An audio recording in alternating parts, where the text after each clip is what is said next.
You're listening to the Cricket Podcast. Hello, everyone, and welcome back to the Cricket Podcast, where we're here to talk about the Women's World Cup. I want to call it the One Day World Cup. I don't think it's called that, though. I think there's the World Cup and then the T20 World Cup.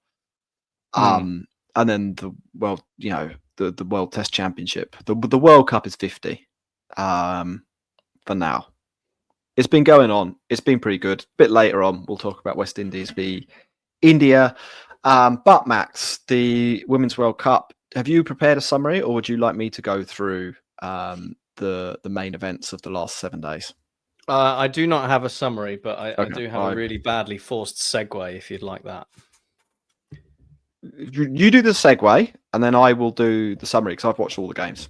Yes. Okay. Well, the segue only takes us into basically halfway through the middle of it, so it might not work for your time framing, but we'll go with it anyway. Because I don't know if you knew, Jack, but at the moment the voting is open for Australia's biennial Australian Bird of the Year competition. Oh, really? So it's hotting up. Yeah. There's some big notable winners. The Magpie won in 2019, I believe. But yeah, we will find out on the 16th of October who was crowned 2025's Australian Bird of the Year. And to me, Jack, after the events of Sunday, I would say Alyssa Healy's Kookaburra has got to be in the running. That's not bad. Yeah, that's not bad. I can do the summary of events. Australia, they continue to be pretty good. England, in the last pod, we were saying maybe they're going to win the World Cup. They're the greatest team of all time. And they nearly lost to Bangladesh and managed to pull that one out of the fire and have notched an additional win as well. So Australia and England looking in pretty good, in a pretty good spot after 4 and 3 matches. In third, we've got South Africa, who bounced back from the hammering they took against England. Still got a terrible net run rate, but have beaten India, have beaten New Zealand, and have beaten Bangladesh. 2 of the best games of cricket I think you'll see. The India-South Africa game and the Bangladesh-South Africa game as well. In both of those, it really did look like South Africa were done. And in both of those, they pulled it out of the fire thanks to the batting of Nadine de Klerk, or Nadine de Clutch as they're calling her, or Nadine de Klerk. But we'll see how the World Cup ends. There's all few bad options. Well, no, Nadine de Klerk is fine. That's her name. That's her name. Yeah. Okay. Yeah. Nadine de Clutch, I can just about get on board with. Nadine de Klerk is a stretch for me. I think she was amazing against India. That was just incredible hitting against Bangladesh.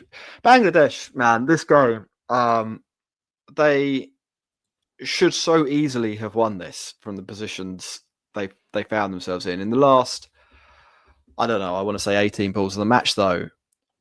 I was counting it at the time with people on Discord because we were watching along. I think they bowled in the last, let's say 18 balls. I think they bowled 7 or 8 complete full tosses, spinners bowling like massive loopy full tosses, knee high, higher. Some of them dropped 2 catches. One of them was Nadine de Klerk off a full toss. The other one was Chloe Tryon, dropped for 4, hit the next ball. The other for 6. Stadia. Yeah. So that's 10 runs gone from the first drop, and they dropped Nadine de Klerk as well. And there's not really that much South Africa. I don't think even at just over a run a ball, I don't think the tail end would have been able to hit the ball hard enough to get the boundaries they needed because it was a really slow pitch. Anyway, look, it's Bangladesh. They bowled loads of full tosses, dropped 2 absolute sitters, and lost against India. Those like I said, unbelievable hitting. India now find themselves moving down the table. They're in 4th, in a spot of bother, I would say, Max. So they lost that game against South Africa, where they're massive favourites to win. Massive favourites. And then in their previous match, via the Australians, and we talked about how good Australia were, they played really well. It's hard to see in a lot of ways what more India could realistically a record chase, wasn't it? Yeah, they got the runs on the board. They had a little bit of luck with Sam Perry having to go off with, I think, severe cramp. They managed to take the wicket of Healy just before she'd completely taken the game away. but like they effectively couldn't get the final breakthrough that they needed, and it ended in tears. So they've now lost 2 in a row. That means, and maybe we'll get to this in a second, but that means there's going to be a crucial match in the coming days between the New Zealand team and the Indian team. I think this is Thursday, the 23rd. So we'll probably have a little bit of time to talk about this before that happens, which could almost be a de facto knockout. So we went from the first week where we were bemoaning slightly a lack of drama to a situation where South Africa have sort of hauled themselves out of real trouble by pulling off 2 amazing wins. New Zealand could now overhaul the hosts, who have lost 2 games, both in quite crushing style, to be honest. England still sailing through. And then the rest of the teams, they're doing their stuff. I mean, Sri Lanka were unlucky with a second rain off today when they had runs on the board against New Zealand. Bangladesh, as I said, should really have beaten South Africa. And Pakistan, they're just along for the ride. They're the only ones really who've let us down, haven't they? Because I mean, even England, Bangladesh, and England, Sri Lanka, like they ended up being comfortable wins for England. But there were moments, weren't there? There were moments where you'd be, as an England fan, you'd have feared a little bit. England were indebted to Matsiva Brunt once again in the Sri Lanka game. She scored 100 odd out of England's 253. Comfortable win in the end, but Sri Lanka had England under a bit of pressure, and again with Bangladesh, they only put 178 on the board, but some late hitting got them up there, and then England sort of fell apart in the middle of a bit. So they're showing some fight. The plucky underdogs, and making it all a little bit more even than it otherwise might have been. So that has been encouraging for sure. Like you said, Pakistan aside, never mind. There's always one, and it's often Pakistan. Yeah. But like overall, really good cricket. And it's on. If you are a UK listener, it's on a really good. Like, if the game's good, the time zone is perfect for the end of the work day. The denouement. Put it on. You can get the sort of finale. Watch a little bit at lunch to get a flavour of it, and so on. But yeah, like I think the cricket. The Bangladesh game is particularly in my mind here. Bangladesh bowled so badly and fielded so badly that it's hard to say it was that particular game was amazing from a quality point of view. And South Africa tried really hard to lose it as well. They didn't know whether they wanted to run singles. They had absolutely in the game before. This is what I didn't really get about this. It really captured. Also, it's obviously captured my imagination. In the game before, Nadine de Klerk was just smacking the ball, smacking the Indians all over the place. Against Bangladesh, she ran out the set batter trying to take a single to the shortest of short, to slip basically, and then was knocking these full tosses around, and it was just hit it for 6. Just hit this ball for 6 and you'll win this game. Eventually, I think she did. But it was a very curious way that South Africa went about winning that. She clearly didn't trust the South African number 9, whose name's escaped me, at first, and then started giving her loads of the strike. The South African number 9 literally could not hit the ball hard enough to find the boundary. Lucky if it went through the infield. And they easily could have lost. So there were a couple of moments where I was sort of pulling my hair out. But the drama has been absolutely top notch over the last few days. Coming up, we've got England v Pakistan, Australia v Bangladesh, South Africa v Sri Lanka, which I think will probably all go with the favourites. There's a big game on Sunday. India v England. India almost in must-win territory there. Almost. I think if they lose that, they'll need a favour from somebody. If they lose, I'm not exactly sure about the permutations. Actually, but India really do need a win. That's where we're at with the Women's World Cup. Any questions, Max, from you? I feel like I've done a presentation. So where do you have any? Have your views changed on the likely destination of the trophy, or do you think that that Australian win in those circumstances has only furthered your resolve that they are top dog? So I am less keen on India after how they lost the last two games. I don't think they could have expected South Africa to do what they did, and I think there was a little bit of a freak performance element to that, and that happens in cricket. But then it sort of happened again a little bit with Australia, so that suggests to me, only a small sample size, it suggests to me that they're going to struggle Mental weakness. Not that, I just don't think the skill is there near the back end with the ball to stop the really good players from scoring quickly, which is obviously bad if you're defending. But also, we've seen a few teams in this World Cup lose wickets in the middle and then slowly rebuild and then hit at the end.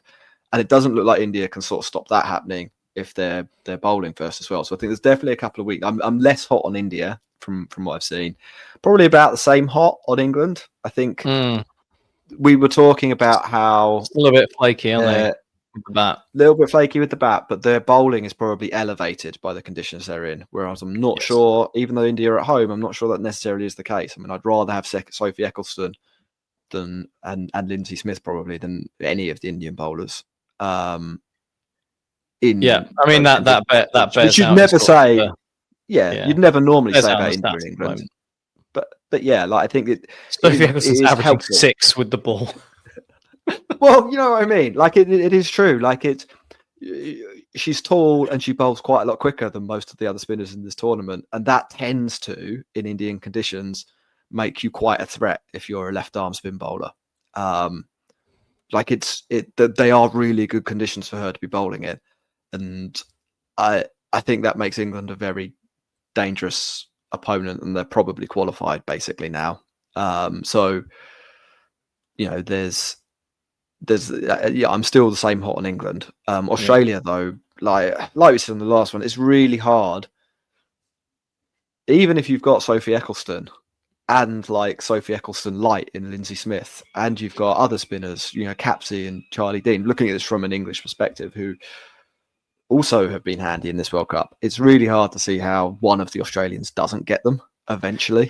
And then the batting isn't strong enough. Like, so we always talk about, you know, with this Australia women's side that, you know, people run them close and then you get to the clutch situation and they have the mentality or the fortitude or whatever to take it away from you. It's just that 1 to 11 Australia, they are all elite, and in every other side there's usually a slight drop off that Australians don't have. And, you know, there's the relentlessness of the quality in that Australia side does just mean once you average it out, is, you know, you can play out your skin to keep up with them, but the chances are there'll be a moment in the game where the Australians just come back into it and assert their dominance as they tend to. But you never know.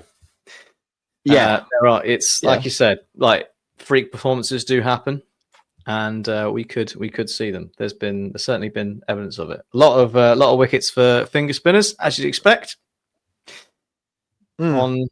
On Indian pitches, nothing to be surprised about there. An interesting mix though. There's been some, you know, quite slow ones, haven't there, that have been tricky to score on, and then, you know, you go turn around and India and Australia have scored 660 between them. So a good range of games. Not all. But I think as well, there's been like quite a big run inflation in men's cricket, and I think you do have to remember that most of the teams in this tournament don't have someone batting at 7 who could hit 5 6s. A couple do. This is why some of these teams, they're the ones who are scoring 250 plus. But most don't, and so we were like in this Bangladesh South Africa game. We spent a lot of time talking about it, but South Africa needed just over a run a ball for sort of 6 overs or something like that, and had de Klerk and Tryon batting, and your brain was telling you this game is effectively over. Like they, you know, 5 people in the ring, they'll find a gap every over. They'll probably win this with 2 overs to spare and won't even have to hit the ball in the air. Like they can just, they're just going to win. But that is partly because of the pitches, but partly because the ball just does not get hit as hard. A runner ball was actually really, really quite difficult to score. And it turned like that's why you had the run out, and there was a couple of absolute suicide singles, and Bangladesh didn't hit the stumps, and it's why Bangladesh had opportunities with two catches. Like there was definitely, it was only a runner ball, but the intensity of the game was more like 1.5 runs a ball, with the sort of freneticism and the risk that the batters were taking. Yeah.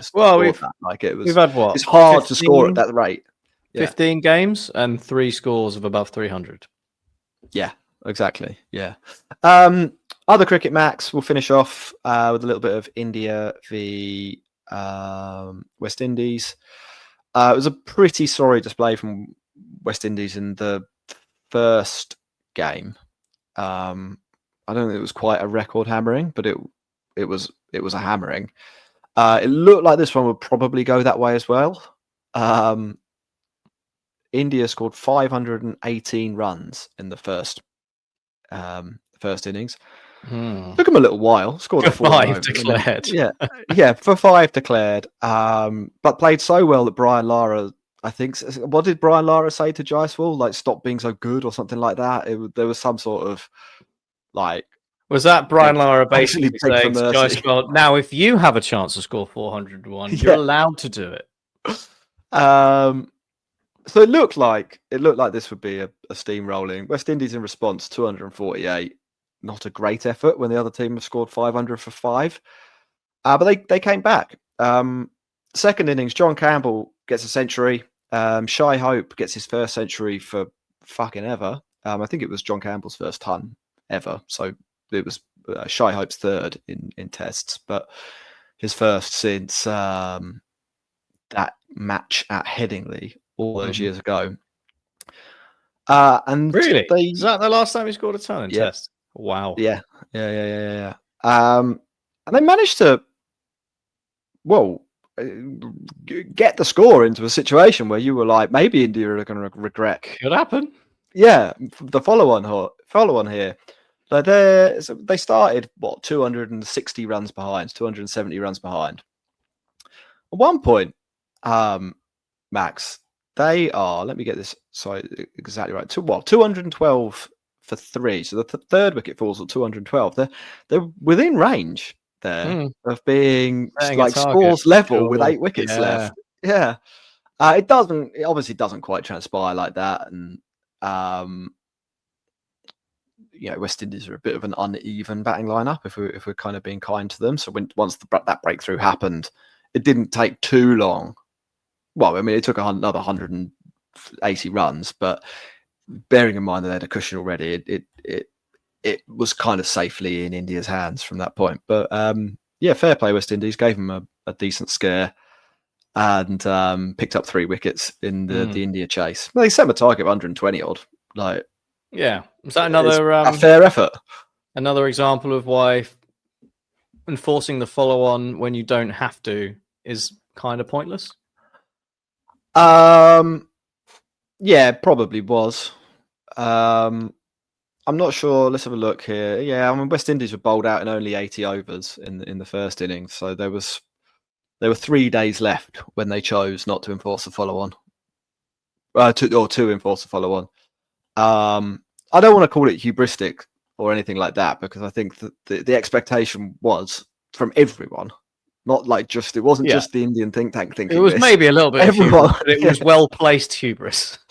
Yeah, they were probably thinking we'll get a little bit of time off it. I think India, but the idea of West Indies batting for 120 overs probably wasn't, on anyone's bingo card, as they say. So, good battle from Shai Hope and John Campbell. I don't know what that really tells us. I mean, the 2-0 was exactly what I think everyone expected, and 2-0 fairly comfortably, also what everyone expected. India go up the World Test Championship places a little bit. West Indies were never going to feature in that anyway. Not loads to talk about from a what might happen next, or what does this mean perspective. It was sort of the result we expected, but kudos Shai Hope, kudos John Campbell, I think. Yeah. Are we done? I think that's pod. I think we are. Yeah. Awesome. Just a reminder to click like and subscribe wherever you are watching or listening. Tell all your friends, tell your mum, tell your mum's friends, tell your dad, tell your dad's friends. Don't tell any uncles with questionable views and a desire to reach out to podcasters they don't know. We don't want them. Leave us a message in the comment. Who's going to win? Precedent to this?